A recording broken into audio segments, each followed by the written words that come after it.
Hello tout le monde, alors je vous préviens, c'est le dernier podcast de la saison 1 et aussi le dernier de la série sur les sens, donc sur l'hypersensibilité sensorielle, l'hyperesthésie.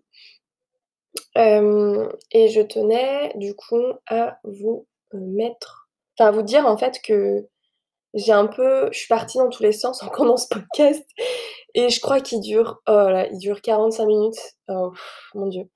Hem, alors, en fait, je vais vous informer que si vous voulez, tout de suite aller sur le goût, je vous dis allez au bout de 15 minutes, c'est là que je commence à en parler. Voilà, mais avant ces 15 minutes, en fait, je parle des troubles digestifs. Enfin, je parle de mon histoire personnelle, mais je me suis dit, en fait, que ça pouvait vous intéresser et que c'était quand même en lien avec, l'hypersensibilité et j'ai allié ça au goût parce que enfin bref, vous allez comprendre. Donc voilà et je crois que ouais, ça c'est au bout de enfin entre 6 minutes et 15 minutes, donc pendant 10 minutes, je parle des troubles digestifs, en gros. Au bout de 15 minutes de ce podcast, tu vas voir que je parle du goût, mais les 5 premières minutes, je te parle d'un truc à rien à voir. Mais en fait, je l'ai quand même laissé parce que, je me dis que ça peut t'aider. Donc en fait, je vais parler des routines, enfin de mes routines quotidiennes, notamment, routine, matinale que je mets en place et voilà et du coup, je démarre avec un petit conseil, je crois, c'est ce que j'ai noté, donc je ne sais plus, mais je pense que ça peut être pratique pour ceux qui ont un fonctionnement un peu atypique. Donc je sais que les autistes, ben, c'est un peu un critère, enfin une condition en tout cas de l'autisme, mais d'avoir des routines, quand même assez répétitives, assez présentes dans notre quotidien, mais ça concerne pas forcément tous les autres, atypiques, enfin tous les autres qui ont un fonctionnement atypique, heu et moi-même en fait, j'ai toujours détesté les routines. Donc je vais t'en parler juste après, je vais t'expliquer mais en fait, je me suis rendu compte que finalement, j'en faisais, j'en avais pas conscience et qu'en fait, c'est quelque chose qui est très, très bénéfique, pour moi. Mais encore une fois, c'est une question de dosage en fonction des gens, en fonction de ce que tu préfères toi. Voilà et du coup, je pense que ça peut aider quelques cerveaux un peu atypiques, qui s'éparpillent beaucoup. Donc voilà, je te fais part de mon témoignage et bah, écoute, bah, donc du coup, rendez-vous bah, mince, ça va décaler, dans à 7 minutes du podcast, je crois que je commence à parler du trouble digestif et du coup, bah, vers les 16-17 minutes, je suppose, je vais parler du goût. Voilà. Allez, salut, bon podcast!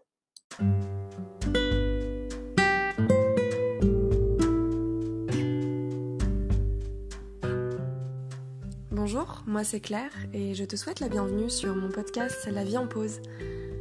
Tu trouveras ici mes témoignages et mes réflexions sur des thématiques variées telles que l'hypersensibilité, l'entrepreneuriat, la neurodiversité, donc la douance, le syndrome d'Asperger, etc., le développement personnel, la créativité. Autant de sujets qui moi me passionnent et j'espère t'apportera des réponses à toutes ces milliards de questions que tu peux te poser. L'instant pour faire une pause et pourquoi pas voir la vie en rose.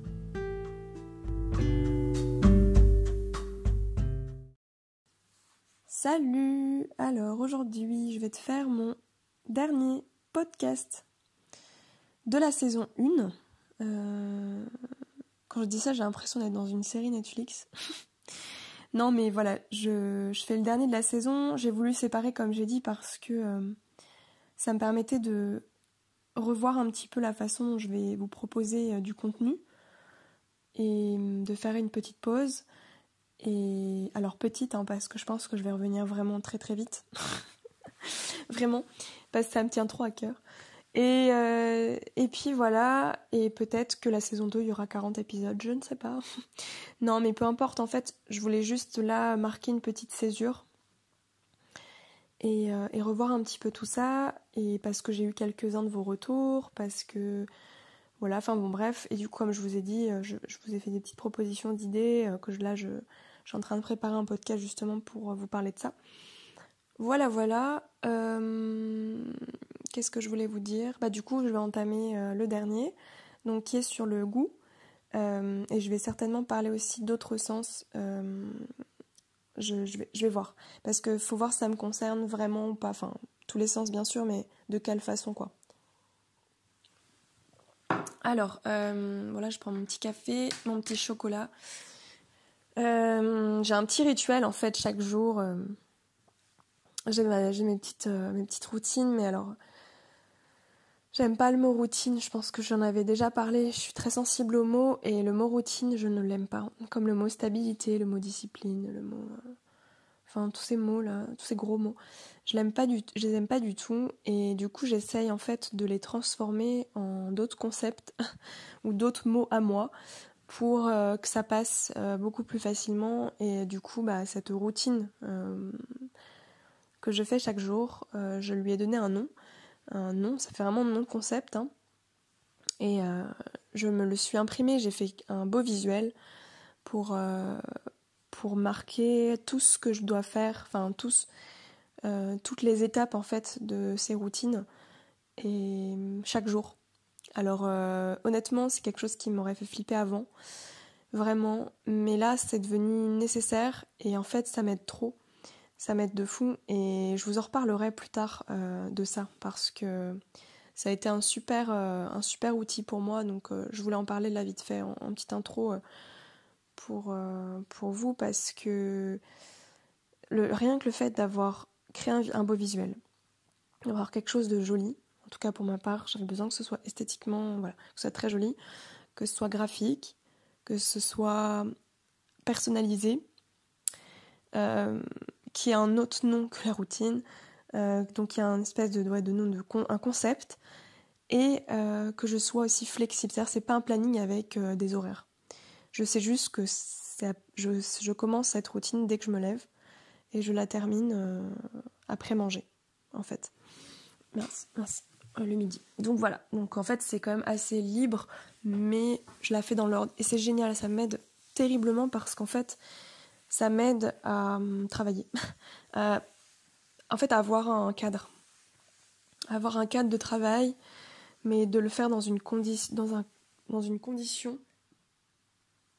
comment expliquer, dans de bonnes conditions en fait, et des conditions qui sont les miennes, qui sont faites vraiment sur mesure, donc qui sont vraiment, voilà, j'ai mon petit thé, ma petite lecture le matin, mon petit sport, ma petite méditation, ma douche. Alors, vous voyez le truc, et je le note, hein, vraiment, je suis obligée de le noter parce qu'en fait, le fait de ne pas le noter avant, ça restait quelque chose en surface, quelque chose d'abstrait, et auquel j'oubliais souvent. Et du coup, j'arrivais pas à suivre quelque chose, et en fait, du coup, ça partait tout le temps. Naturellement, moi, je pars en éparpillement, quoi. Je m'éparpille, c'est un feu d'artifice dans ma tête, donc voilà. Et là, j'ai pas de structure, j'ai pas de cadre en fait. Et étant entrepreneur en plus, clairement, il me faut un cadre que je fais moi-même en fait. Mais j'en ai déjà parlé dans mon podcast sur l'instabilité versus routine justement. Et c'est ça. Et là, j'ai trouvé mon petit cadre à moi. Et c'est parfait parce qu'en plus, c'est juste 2-3 heures. Et sur les 2-3 heures, il n'y a que des trucs qui me plaisent. Et il y a un temps de travail, mais ce temps de travail, j'ai tellement été mis en condition juste avant et après. Et en plus, ce travail, c'est quelque chose qui me plaît. Voilà, donc j'ai aucune raison de ne pas le faire. Et en plus, ça me permet d'avancer en fait chaque jour, un petit peu chaque jour. Voilà, et comme ça, après mon café, là, je suis en train de faire un café, je peux faire ce dont j'ai envie. Vraiment. Et je suis libre et je suis plus angoissée. Enfin, maintenant, grâce à ce concept que j'ai créé, je ne suis plus angoissée non plus le matin. Donc c'est super en fait, je me lève avec le sourire et enfin, il me fallait pas grand chose, il me fallait juste une feuille A4, voilà, c'est bête mais il fallait que ce soit rédigé en fait. Bon bref, 5 minutes d'introduction, c'est pas mal je pense, je vais démarrer avec le goût. Alors en fait, de mon côté, à quoi ça me fait penser tout de suite le goût? Alors je vais pas partir dans des trucs trop perchés, je vais rester sur quelque chose de très simple. Ça me fait penser à la bouffe. Bien sûr, non mais évidemment, mais Mais en fait, ça me fait penser à... Enfin, j'ai des souvenirs là qui me viennent en tête sur quand j'étais petite. J'ai mon rapport à la nourriture, c'est un parcours du combattant chez moi. Alors par où je vais démarrer? Ok, je vais démarrer par là. En fait, quand j'étais petite, dès toute petite, du coup, et ça me suit encore aujourd'hui, j'ai des troubles digestifs. Donc quand j'étais petite, du coup, c'était très compliqué. Du coup, j'allais très souvent chez le médecin, etc. Vraiment, j'avais vraiment des problèmes digestifs et tout. Ça ne s'est jamais arrêté. Et en fait, j'ai vécu toute ma vie avec un mal de ventre. Toujours avec une douleur en fond, une gêne. Voilà, plutôt une gêne, en fait. Et par moments, ça arrivait jusqu'à des crises, à des douleurs très sévères. J'ai été plusieurs fois à l'hôpital pour des examens. J'ai fait des tas d'examens, d'ailleurs. J'ai fait quoi? J'ai fait des radios, j'ai fait des tests sanguins, j'ai été voir des gastro-entérologues, j'ai eu des interventions. Enfin bref, en fait, voilà. Bon. Et en fait, à chaque fois, on me disait, vous avez rien. D'accord. Donc, l'errance pendant 28 ans. Je vous dis ça parce que depuis peu, j'ai eu une dernière intervention il y a quelques mois, juste avant le confinement, là. Et je me suis aperçue qu'en fait, c'était pas du tout... j'avais pas de problème. Oui, j'avais pas de problème intestinaux. Enfin, si, en soi, il y a quelque chose, mais en fait, c'était très psychosomatique. C'était très lié à tout un... En fait, il y avait plein de facteurs. C'était plurifactoriel. Et je pense que j'ai pas encore tout compris. Mais pour vous dire, là, je n'ai quasiment plus de troubles et je vais beaucoup mieux. Et pourtant, j'ai pas pris de médicaments, j'ai pas pris de je sais pas quoi. Enfin, ça fait des années de toute façon que je ne prends pas de médicaments parce que tous les médicaments ne marchaient pas et amplifiaient mes douleurs. C'était bon. Donc à chaque fois, les médecins, ils me disaient toujours, je ne sais pas ce que vous avez. En fait, ils minimisaient le truc et ils me disaient que j'avais rien, quoi. Si j'ai quelque chose, j'ai vraiment mal, j'ai vraiment des troubles, je me sens pas bien en fait. J'ai le ventre gonflé tout le temps. Comment ça se passe? Et je vous parle de ça parce que je pense que je suis pas la seule. Enfin non, je suis pas la seule. Mais en ayant vu plusieurs médecins, à chaque fois on me disait qu'ils ne savaient pas. Et en fait, je me suis du coup renseignée par moi-même et là je me suis rendu compte qu'il y avait effectivement ce qu'on appelle le syndrome du côlon irritable ou de l'intestin irritable. Ou, voilà, des choses comme ça. Et en fait, il y a plein de trucs comme ça, comme la fibromyalgie, qui sont des maladies chroniques très méconnues, enfin très difficiles à détecter, à comprendre et à en comprendre la source, etc. Et du coup, très difficiles à soigner, en fait, parce qu'on comprend pas vraiment. Et moi, je pense qu'il y a beaucoup de somatisation de mon côté, que ce soit dans les troubles digestifs ou autres, parce que j'ai d'autres problèmes. Je suis un peu cassée à du haut de mes 29 ans, mais bon, je tends à aller mieux. Pourquoi? Parce que je me sens mieux. Je me sens mieux moi-même, enfin voilà, avec moi-même. Et mais ces troubles étaient liés, comment dire, à ma gestion de mes émotions, par exemple, à mon anxiété, à mon stress, à mes émotions, parce qu'en fait, que j'ai de la joie ou que j'avais, je sais pas moi, de la tristesse, de la colère ou peu importe, en fait, ça s'exprimait très souvent dans mon ventre, parce qu'on dit que c'était le deuxième cerveau aussi. Moi, j'ai appris que le ventre, les connexions, parce qu'il y a des neurones du coup dans le ventre et les connexions qui se font, en fait on peut comparer ça au cerveau d'un chien. Et moi ça m'a fait halluciner quand j'ai vu ça, j'ai vraiment retenu cette information parce que ok, donc en fait dans le ventre on a autant de connexions neuronales que dans le cerveau d'un chien. C'est genre puissant en fait, c'est un truc de ouf. Moi j'ai l'impression que c'est mon premier cerveau, hein, souvent, parce que je réagis beaucoup par rapport à lui. Et je sais qu'il y a un axe entre le cerveau et le ventre qui est direct je sais plus comment il s'appelle cet axe, et du coup qui se connectent, donc c'est-à-dire quand je vais pas bien, du coup j'ai des troubles digestifs, et quand j'ai des troubles digestifs, si j'ai mangé quelque chose qu'il fallait pas par exemple, je me sens pas bien. Enfin bon, ça il y a des études là-dessus, je pense que vous avez tous entendu parler de ça, mais voilà, et en fait étant donné que j'aurais pas mal de problèmes psy et de problèmes de gestion de mes émotions, etc., même la joie, comme je vous ai dit, ça me générait beaucoup de crises, mais à me tordre le ventre, enfin à me tordre par terre parce que j'avais trop mal, juste parce que j'avais beaucoup de joie. En fait, j'arrivais vraiment pas j'intériorisais en fait. J'internalisais. Bref, et donc je vous parle de tout ça parce que je dis, enfin, je sais pas, c'est trop l'objet du podcast sur le goût, mais je pense que oui, parce qu'en fait, ces troubles digestifs que j'avais depuis petite et qui me suivent sont liés à tout ça, mais sont liés également à tout ce que j'ingère en fait. Donc moi je parle d'énergie, hein, toutes les énergies que j'ingère, ben, j'avais beaucoup de mal à les digérer, et notamment pour les aliments aussi, donc ce que je mange physiquement dans la matière, mais ça n'empêche que bon, on mange d'autres choses en fait. Bon bref. Et donc quand je me suis aperçue que j'avais des sensibilités, enfin j'avais des allergies quand j'étais petite, j'avais déjà fait un œdème de Quick, je crois que ça s'appelle comme ça, enfin voilà, quand j'étais bébé, donc j'ai failli mourir là. Et j'avais des allergies aux crustacés, des trucs comme ça, enfin bref, donc bon, voilà. Mais des sensibilités qui sont arrivées quand même après l'adolescence, de plus en plus. Et ça m'a carrément mis des aphtes, des choses comme ça.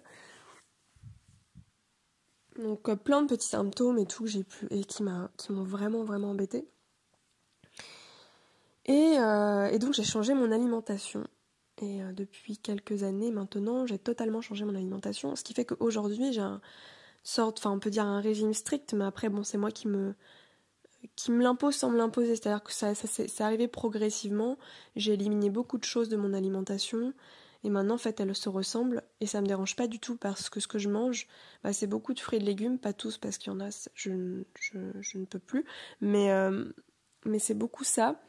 Et puis, enfin voilà, j'ai arrêté le gluten, j'ai arrêté le lactose, j'ai arrêté la viande, j'ai arrêté pas mal de petites choses sur lesquelles j'ai des réactions allergiques, donc c'est des hypersensibilités, mais ça me fait comme des réactions allergiques, ça me fait des aphtes tout de suite, ou ça me fait très mal au ventre, ou voilà, enfin bon. En fait, j'ai vraiment une tolérance aujourd'hui, genre vraiment radicale en fait. Mon corps, il le rejette tout de suite. Et du coup, je mange tous les jours la même chose. Ça peut paraître un petit peu... mais en même temps, ça me va parce que bah, déjà, c'est beaucoup plus simple. Je passe beaucoup moins de temps à faire des courses. Je passe beaucoup moins de temps à cuisiner. Enfin, je sais pas, j'ai une meilleure organisation pour ça. Et en fait, c'est que j'utilise les mêmes aliments, mais j'essaie de varier au niveau de la cuisson, au niveau des mélanges, en fait, entre ces aliments.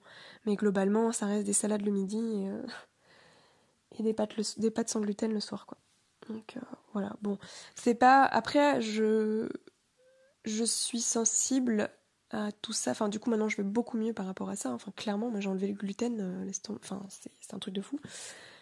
Pourquoi je ne savais pas ça avant alors que j'avais fait des tests en plus, mais j'avais pas fait la totalité des tests, mais bon bref. Après il y a beaucoup de personnes qui m'ont dit est-ce que t'as pas de l'hyper ou de l'hypothyroïdie, etc. Donc non, j'ai déjà fait plein d'examens par rapport à ça il y a longtemps, j'en ai refait plein, enfin bref, et donc non, c'est pas ça, et donc voilà, et donc bref, qu'est-ce que je disais sur le goût, c'est que, enfin sur le goût, sur en tout cas les aliments que j'ingère maintenant, ouais, c'est beaucoup plus simple en fait. Et après, ça ne m'empêche pas de faire certains écarts. Enfin voilà, je peux très bien aller au restaurant, manger du poisson et des légumes avec un peu de sauce. Bon, ça le fait quoi. Et de temps en temps, pour un verre d'alcool, ça le fait aussi. Enfin voilà, juste maintenant, je fais plus dans l'excès parce qu'il y a eu des périodes voilà, où j'ai eu des excès sur certaines choses, notamment le sucre. L'alcool aussi, enfin voilà, donc c'est pas forcément très drôle. Voilà, du coup pendant 15 minutes je vous ai quand même parlé de troubles digestifs, peut-être parlé d'autre chose, mais En tout cas, par rapport au goût, pour revenir à ce sens, je trouve ça important quand même de parler des aliments, des troubles digestifs, des régimes ou des problèmes médicaux, etc. Je pensais que c'était intéressant. Sur le goût, oui, alors, j'y suis sensible, bien entendu, et pourquoi ? Parce que déjà, je cuisine beaucoup. Enfin, en fait, je cuisine... Pour moi, je cuisine pas, en fait, mais la plupart des gens me disent « Wow, mais t'arrêtes pas de cuisiner et tout ». Parce que pour moi, cuisiner, c'est vraiment le truc où tu fais mijoter pendant des heures, où tu passes 3 heures dans la cuisine, tout ça. Et c'est pour voir, par exemple, ma mère faire. Elle cuisine, pour le coup, quasiment midi et soir. Vraiment, elle cuisine, quoi. Et elle prend du temps à chaque fois. Donc j'ai toujours suivi son exemple. C'était un modèle pour moi par rapport à ça. Et en fait, pour vous expliquer, quand j'étais petite, j'ai toujours regardé ma mère faire. Mais je veux dire, elle m'apprenait par exemple à faire certaines recettes, certains gâteaux, parce que voilà, moi j'adorais lécher le plat des gâteaux et non pas manger le gâteau. C'était vraiment plus la préparation, voir faire ça et puis et manger le truc, parce que manger le gâteau après, j'ai jamais été trop dessert, mais voilà. Et en fait, j'adorais l'observer faire quand elle cuisinait, parce qu'en fait c'était différent quand elle faisait des desserts que quand elle cuisinait des plats salés. Parce qu'en fait, quand elle faisait des plats salés, elle prenait jamais de recettes. Alors que c'est vrai que la pâtisserie, c'est quand même plus des recettes et tout. Et elle prenait jamais des recettes et elle cuisinait au feeling, en fait. Et bah, c'est vrai que du côté de ma mère, ils sont tous créoles, de l'île de la Réunion. Donc en fait, j'ai toujours eu une famille qui cuisine beaucoup et qui fait du coup des plats avec beaucoup de saveurs. Très gourmand, avec beaucoup de choses et des produits quand même qu'on n'utilise pas forcément dans la cuisine traditionnelle française, mais dans la cuisine créole. Enfin voilà, il y a tellement de goût et de saveurs, c'est genre waouh, enfin c'est un feu d'artifice dans la bouche, c'est fantastique, avec plein d'épices, plein de couleurs en plus. Donc visuellement, c'est juste trop beau. Et voilà, et en fait, donc je la regardais faire et en fait j'ai appris à cuisiner en la regardant faire. Et je sais que ce qui était drôle, c'est que vers l'âge de 25 ans, je crois, un truc comme ça, j'allais chez ma sœur des fois, voilà, enfin, lui rendre visite où elle habite. Et en fait, quand elle cuisinait, je me disais, putain, mais c'est dingue, on a la même façon de cuisiner. Mais sans s'être concerté ou quoi que ce soit, on a vraiment une façon au feeling de faire les choses et de savoir exactement comment doser et tout, parce qu'en fait on a appris à utiliser nos sens plutôt que de suivre des recettes et de pas trop savoir. Ce qui fait qu'en fait nous à l'intuition c'est très rapide, en fait on sait exactement combien de sel et d'épices il faut mettre, combien de gingembre et de machin, et quelles associations aussi à faire. Moi je connais bien, alors pas tous les produits du monde entier, mais je connais bien dans la cuisine créole, dans la cuisine française, ou même italienne, parce que du coup j'ai vécu avec un Italien, et du coup, voilà, bon, toutes ces saveurs, ouais, pareil en Italie, c'est genre la gastronomie, mais mon Dieu, mais j'adore la gastronomie italienne, vraiment. Et en fait, pour moi c'est très facile d'utiliser des aliments comme ça et de les associer ensemble. En fait, ce que j'adore faire, dans la cuisine, c'est de pouvoir mélanger à la fois les couleurs, les textures, les goûts, bien entendu, mais d'essayer de marier des goûts pas étonnants, mais en tout cas un peu plus originaux, mais je sais qu'ils vont trop bien matcher, quoi. Et je suis persuadée de ça, et j'ai pas de doute, c'est très intuitif encore une fois. Et voilà, donc je pense que quand on parle de sensibilité au goût, c'est plus par rapport à ça, je dirais, en fait, à l'association des... Et c'est comme ceux qui ont un odorat développé, ils peuvent être, je sais pas moi, parfumiers, œnologues. Et pour ceux qui ont... mon frère, par exemple, mon petit frère, a fait des études de cuisine. Enfin, il a été cuisinier pendant plusieurs années.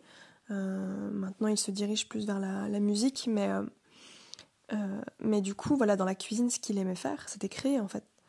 C'était créer, c'était faire des associations. Enfin, il a toujours été très, très doué aussi là-dedans. Et donc, c'est marrant parce que je pense que oui, c'est clairement quelque chose que l'on a appris grâce à notre mère aussi, enfin, voilà, à nos grands-parents, etc. Donc, c'est vraiment quelque chose qu'on nous a enseigné, mais en même temps, c'est quelque chose aussi qu'on a développé par nous-mêmes, par passion de tout ça, je pense. Enfin, je dis nous parce que c'est vrai que ma soeur et mon frère, on aime cuisiner. Mais enfin, voilà, et donc je pense que ouais, cette sensibilité au niveau du goût, c'est vraiment les associations des choses, en fait. C'est comme moi, visuellement, j'aime associer des textures. C'est pareil, en fait, on parle de la même chose. Des couleurs, voilà.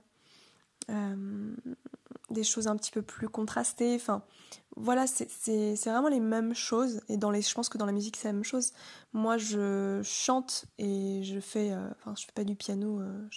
Je sais pas faire de piano, mais je reproduis des sons. Enfin bref, c'est plus de la musique électronique, mais j'en compose pas véritablement. Je me suis pas vraiment mise là-dedans. Par contre, ma soeur et mon frère sont vraiment très doués pour ça. Et je pense que c'est pareil, c'est une composition, c'est d'assembler des choses... des textures et des... Parce que nous, on voit vraiment ça, comme un ensemble. Donc je sais pas comment c'est de votre côté, mais c'est vraiment un ensemble de choses. C'est vraiment toujours composé, créé en fait. C'est comme ça qu'on vit. Donc on se sert de nos sens, forcément, mais on les assemble en fait. La musique, c'est clairement d'assembler du visuel et de la couleur et de la texture à des sons. Pour moi, c'est très logique en fait. Et c'est pas logique pour tout le monde et je comprends enfin je comprends sans comprendre parce que c'est pas comme ça que je le vis, c'est pas ma perception du monde, mais je comprends que certaines personnes, voilà, c'est musique, c'est que musique quoi. La cuisine, ça n'est que de la cuisine, enfin voilà, mais c'est vrai que moi c'est vraiment, je sais pas, moi j'ai l'impression que le monde c'est un art, de toute façon tout est art, tout est sensible et tout est beau. Et on peut composer avec tout ça, c'est juste merveilleux. Et en plus, pour moi, on est tous, hein, tous les êtres humains, on est des êtres sensibles et des êtres créateurs. Dans le sens où on peut créer, en fait, absolument tout. C'est... Enfin, bref, voilà, c'est quelque chose de tellement infini et genre c'est tellement beau en plus qui sort parfois de une seule et même personne ou de plusieurs personnes, de plusieurs cerveaux qui s'entremêlent comme ça, mais genre c'est tellement fou quoi. Enfin, on voit des choses merveilleuses et du coup on compose comme ça avec la vie, avec le rythme, avec... Oh là là, mais... Oh, enfin moi, ça me rend dingue. Bon, vous voyez, je suis assez passionnée par tout ça, mais le goût, sinon, qu'est-ce que je peux dire? Alors, je sais qu'il y a certaines personnes qui sont sensibles à certaines textures. Est-ce que je suis sensible à certaines textures? Oui, bien sûr. Bon, moi, je pense, des trucs assez basiques. Enfin, basiques dans le sens assez commun. Moi, je suis assez sensible à tout ce qui est gluant, qui est... comment expliquer? Qui intrigue, quoi, qui n'est pas forcément... qui a un aspect, ouais, très gluant. Après, il y a des choses, genre, c'est radical par rapport à l'odeur, déjà, tout ce qui est fruits de mer, tout ce qui est gésier, là, les machins comme ça, là, les abats. Oh mon Dieu, quoi. En fait, c'est tellement fort. L'odeur et la texture, le truc qui te reste dans les dents, c'est... Oh. Enfin voilà, c'est tous ces trucs... les poissons crus, tout ça, enfin moi je peux pas, quoi. Et la texture, c'est pas possible. Il y a l'odeur aussi, hein, du coup. Qu'est-ce qu'il peut y avoir aussi Après, je pense que... du coup, après, oui, il y a... Ah si, par exemple... mais ça, c'est plus quand j'étais jeune. Enfin... Ouais. Quand je prenais des céréales, par exemple, dans mon bol de lait, eh bien, mes céréales, je mettais en fait... Genre, je mettais un gros bol rempli de céréales et je mettais un filet de lait. Juste pour un peu les humidifier, mais je voulais pas que ça soit complètement baigné dedans, quoi. Moi, je détestais ça. Ça devenait tout mouillé. Comme le pain, du coup, le pain mouillé ou le pain... Il y en a qui saucent les assiettes. ou qui trempent le pain, je sais pas moi, dans des sauces ou je sais pas trop quoi. Mais moi, le mélange, enfin le pain mouillé, c'est quelque chose que je déteste, mais vraiment, ça m'écœure en fait. Enfin voilà, après il y a des trucs comme ça, il y a des mélanges aussi d'aliments, des trucs qui vont pas ensemble, genre c'est pas possible en fait, genre mais non mais je veux pas manger ça, moi je... Après moi c'est aussi tout ce qui est fort, tous les fromages, je n'aime pas les fromages, donc s'il y a certains fromages que je mange, mais d'ailleurs c'est souvent des fromages italiens mais doux, le parmesan, les machins comme ça, la mozzarella, des trucs comme ça. Mais voilà, mais c'est plus des trucs doux parce que ouais, c'est vrai que tout ce qui est fort en fait c'est pas possible. Après tout ce qui est épicé, j'adore les épices, mais je n'aime pas quand ça pique. Donc alors heureusement que j'ai été baignée dans une culture créole qui du coup m'a un peu fait découvrir des saveurs. Mais en fait c'est pas, par exemple à La Réunion, à pas mettre du piment partout. Et clairement, dans ce que mes grands-parents y font, ma mère et tout, ils mettent pas du piment. Ils le mettent à côté, en fait. Souvent, il y a un rougail qui est préparé à côté, où il y a des achars et tout ça, donc on met à côté. Et on le met pas directement dans le plat. En fait, ce qui pique, qui peut piquer dans le plat, mais en fait, qui pique pas vraiment, c'est le gingembre, ou ça va être du curry un peu plus piquant, parce que des fois, il y a un petit peu de piment dans le curry, mais bon, voilà, c'est léger, et ça pique pas comme, je sais pas, par exemple, quand vous mangez thaï, ou quand vous mangez asiatique. C'est pas comme ça, quoi. Et du coup, enfin bon, après, chacun dose comme il veut, mais c'est vrai que nous, on mangeait pas trop pimenté. Parce que vraiment, c'est quelque chose que je digère pas déjà. Et j'aime pas, ça me brûle tout de suite, en fait. Et genre, je suis vraiment très très sensible, hein. C'est dès que ça pique un peu. Par exemple, là, dernièrement, j'ai été dans un resto, thaï, justement, et j'ai demandé à un ami, du coup, qui était avec moi, est-ce que ça pique? Parce qu'il avait déjà été. Il m'a dit, non, t'inquiète, ils mettent à côté des petits dessins avec les piments, là, pour dire si c'est épicé ou pas. Et quand il n'y en a pas, bah, c'est que c'est pas piquant. Donc moi j'ai pris que des plats, il y en avait que, de toute façon il n'y avait pas beaucoup de choix. Donc j'ai pris que ceux qui n'avaient pas de piment du tout. Et c'était déjà trop piquant pour moi. Donc je sais pas comment ils cuisinent, mais pour moi il y avait déjà quelque chose et ça me brûlait. Donc je sais que je suis très très sensible par rapport à ça. Euh, Donc voilà, qu'est-ce que je peux ajouter aussi? Bah après, oui, après c'est beaucoup de choses... enfin, des choses qui sont pas digestes, donc mais bon, je vais pas reparler du digestif du coup, euh, parce que c'est plus, si on parle vraiment au niveau du goût, euh, bah après, ouais, c'est des trucs qui sont, enfin, ouais, qui sont forts, qui sont spéciaux, genre les choux de Bruxelles, les artichauts, tout ça, c'est quand même spécial, mais après, ça va, ça passe. Aujourd'hui, j'aime bien ça. Bah, ah si, par exemple, tout ce qui est amer, je crois que c'est l'amertume qui me dérange. Les endives. Les endives, là, les endives au jambon, quoi, de mamie, là. Non, mais non, quoi. Non, vraiment, j'aime pas ça du tout. C'est, voilà, tout ce qui est amer, et je pense que c'est l'amertume. Je suis pas sûre de moi, parce que je ressens aussi ça des fois dans des bières ou dans le café. Donc je pense que c'est ça. Et c'est vraiment quelque chose qui me dérange. Ou acide, je sais pas l'un ou l'autre. Il y a quelque chose qui me... Ouais, Bref. Ah, peut-être que c'est âpre, non? Bon, bref, les vocabulaires cuisine, par contre, je suis pas trop calée, quoi. Donc voilà, je pense que j'ai terminé à peu près sur le goût. Euh, J'avais pas forcément trop d'inspiration pour celui-ci. Je trouve qu'il est beaucoup plus maîtrisé que les autres, étant donné que maintenant, moi, je mange de toute façon chez moi midi et soir, matin, midi, soir. Et que quand je sors, bah, je choisis vraiment précisément ce que je vais manger, où est-ce que je vais aller. Donc c'est beaucoup moins contraignant qu'à une certaine époque où il fallait, je sais pas moi, aller au self à l'école, où il fallait, on était chez papa, maman, enfin, où on sortait avec des amis, on n'avait pas trop de budget, donc on achetait un petit peu pourri, ou les premières années d'études, on achetait un petit peu, voilà. Mais du coup maintenant ça va beaucoup mieux et en fait c'est pas si compliqué. Il faut juste savoir s'écouter et vraiment tester les choses.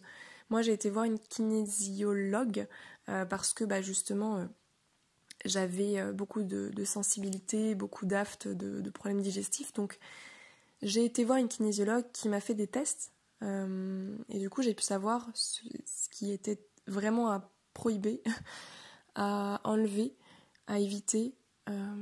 Et aussi ce qui était à maintenir ou l'entre-deux, c'est-à-dire en prendre mais avec modération, quoi. Par exemple, l'avocat, la banane, c'est des aliments que je peux manger avec modération.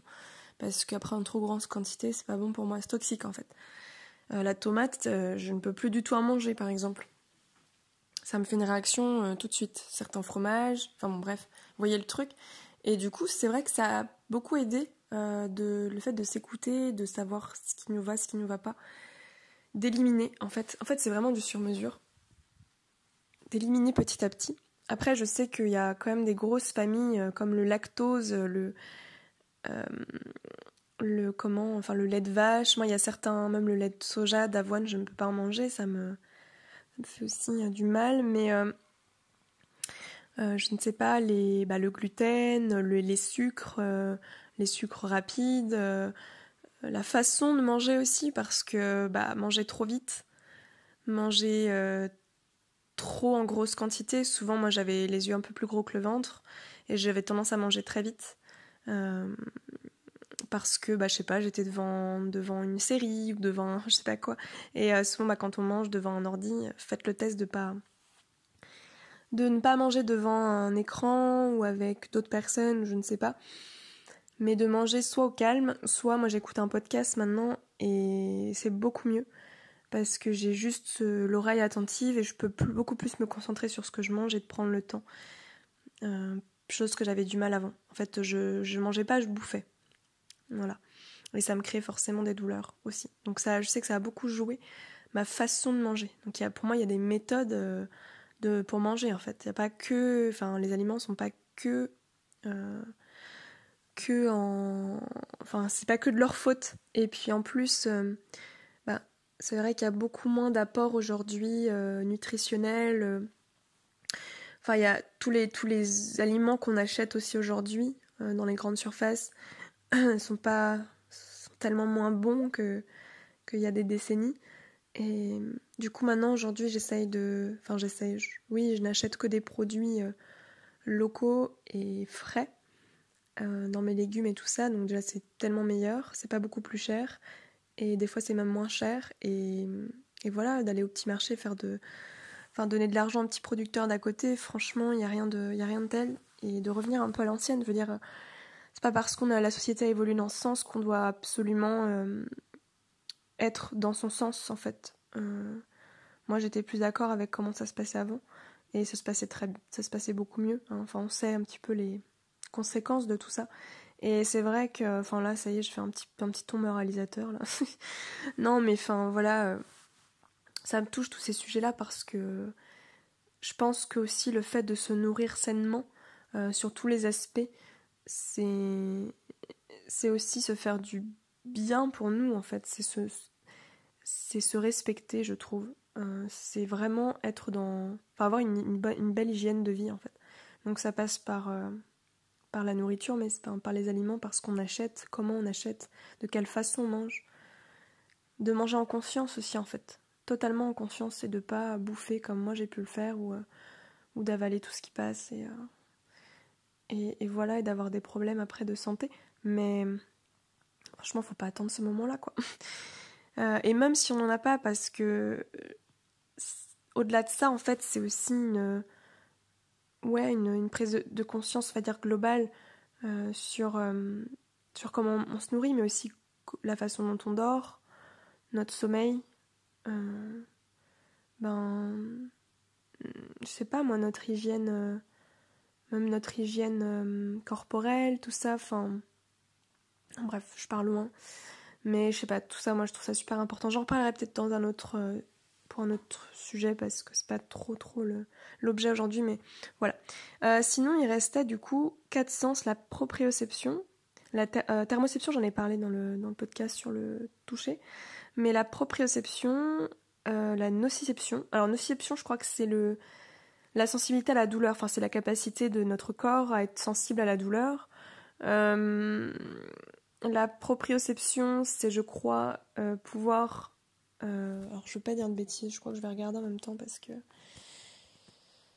que voilà. Et il y avait quoi d'autre aussi, l'équilibrioception, je crois, j'espère que je le dis bien. C'est celle qui permet de maintenir notre équilibre, en fait. Et ouais, la proprioception, alors je suis devant, on appelle aussi kinesthésie. C'est la capacité à localiser nos propres membres. Oui, voilà, en fait. Oui, je crois que c'est ça, oui, c'est ça. C'est la capacité, par exemple, de fermer les yeux. Ah non, c'est peut-être l'équilibre, ça. Ouais, donc localiser nos propres membres. Ouais, donc peut-être que si on a une hyposensibilité au niveau de la proprioception, je pense qu'on serait pas capable. Enfin, on serait peut-être beaucoup plus maladroit dans nos gestes. Je ne sais pas, c'est une espèce de. Est-ce que c'est la même chose que la dyspraxie? Bah non, du coup. Bon, bref. Je pense que je suis pas assez calée sur le sujet. Mais bon, au moins vous avez les noms des différents autres sens. Moi, par rapport à la douleur, j'y suis très sensible. Vraiment très sensible à la douleur. C'est un petit truc, ça me fait mal. Mais en même temps, moins sensible quand il s'agit de la chaleur sur mon corps. Enfin, je le suis, mais comment dire? En fait, ma peau réagit, mais j'ai pas forcément tout de suite la connexion avec mon cerveau. Je sais pas comment expliquer. Enfin, souvent, du coup, je ressors de ma douche cramée, quoi. Mais bon, mais ça va. C'est pas quelque chose de violent au quotidien. La proprioception, du coup, localiser les membres, je pense que ça va. Moi, je sais que j'ai, alors pas une dyspraxie, mais une légère. C'est léger en fait. C'est-à-dire que par exemple, ça m'arrive. Enfin, j'ai des mouvements qui sont très brutaux, brutaux, très très saccadés, très rigides quand je fais les choses. Vraiment, je le fais toujours avec beaucoup de force et de maintien. Mais j'arrive vraiment à sentir le poids des choses. Par exemple, même quand je suis debout dans une pièce, je sais si la pièce est légèrement penchée ou pas. Vous voyez un peu le truc. Enfin, je ressens vraiment les choses. Ça, c'est pas. Je pense que c'est assez développé chez moi. Mais en même temps, par exemple, des fois, ça m'arrive de prendre un verre d'eau et de pas capter. Enfin, ça m'arrive très souvent de me renverser de l'eau sur moi, en fait. Donc, je sais pas trop à quoi c'est dû, ça. Mais du coup, je me cogne souvent le verre contre les dents. Donc, déjà, super. Et ensuite, je m'en fous partout, quoi. Donc, je me dis, mais il se passe quoi? Pourquoi? Et ça m'arrive, bon, pas à chaque fois, hein, bien sûr, mais ça m'arrive souvent dans les moments où je suis fatiguée. Je suis beaucoup plus fatiguée, donc je me suis dit que c'était normal, dans mon sens commun. Mais après, je sais pas. Donc ça, je sais pas. Après, si je me cogne pas mal aussi. Je me cogne beaucoup, mais comme si je faisais pas attention. Et bah, c'est ça en fait, quand je suis hors contrôle et que je lâche. Ah, mais c'est ça en fait. Quand je lâche et que je suis hors contrôle, je le fais plus. Ça peut être la fatigue, mais ça peut être ça aussi dans les moments où je suis beaucoup plus détente en fait. Donc, je ne sais pas. Est-ce que du coup. Je ne sais pas. Bon, bref. Je vais commencer de votre côté et après pour parler aussi de l'équilibrioception, je crois que c'est la capacité à, par exemple, si vous fermez les yeux, voilà, c'était ça, et à toucher le bout de votre nez. Ou alors ça c'est la proprioception. Moi je vous laisserai vous renseigner sur ces différents sens, mais en tout cas là-dessus moi je j'ai pas de problème du tout, mais j'ai pas non plus d'hypersensibilité par rapport à ça, j'ai pas l'impression. Après, je sais que je suis souvent. Mais du coup, je sais pas trop si c'est lié à une forme de dyspraxie ou pas. Mais je suis souvent posée sur une jambe. Enfin, je manque pas mal d'équilibre. J'arrive pas à rester debout trop longtemps. Je suis tout le temps sur d'un côté ou de l'autre. Et j'ai tendance à pas mal bouger. Ma posture. Enfin, et puis j'ai des problèmes de dos aussi. Enfin, bref. Donc ma posture, elle est pas très. Ouais. Ça, je sais que. Mais bon, je sais pas trop où je veux en venir dans tout ça. Je vais vous laisser là. Ça fait quand même déjà 25-30 minutes. C'est pas mal, 30 minutes, c'est bien.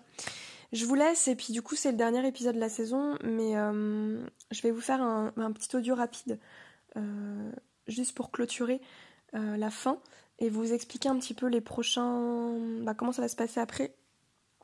Voilà, et puis encore une fois, n'hésitez pas à vous connecter à l'Instagram parce que je poste d'autres choses sur l'Instagram que les podcasts. Bien sûr, je partage des stories, je partage des comptes, des témoignages. Enfin, je commence à avoir quelques petites idées aussi. Donc, je fais des petits sondages, des trucs comme ça. Donc, enfin voilà, c'est beaucoup plus spontané. Et puis, c'est quasiment tous les jours. Donc, comme ça vous permet aussi de suivre un petit peu tout ça. Et de pouvoir, encore une fois, participer un peu à la communauté aussi de ce podcast. Enfin, autour de ce podcast. Voilà. Du coup, je vous laisse. Et puis, je vous souhaite une agréable journée ou soirée. À bientôt! Si t'as aimé ce podcast, je te laisse me mettre un petit commentaire si c'est possible. Sinon, tu peux toujours m'envoyer un message vocal. J'ai aussi laissé mes coordonnées, mon adresse mail, mon Instagram et également l'adresse de mon blog Cocktail. Donc voilà, je te laisse me faire un retour. Et puis n'hésite pas à me mettre aussi des étoiles parce qu'a priori ça permet d'augmenter la visibilité et de permettre à d'autres gens de découvrir ce podcast. Merci beaucoup et à bientôt.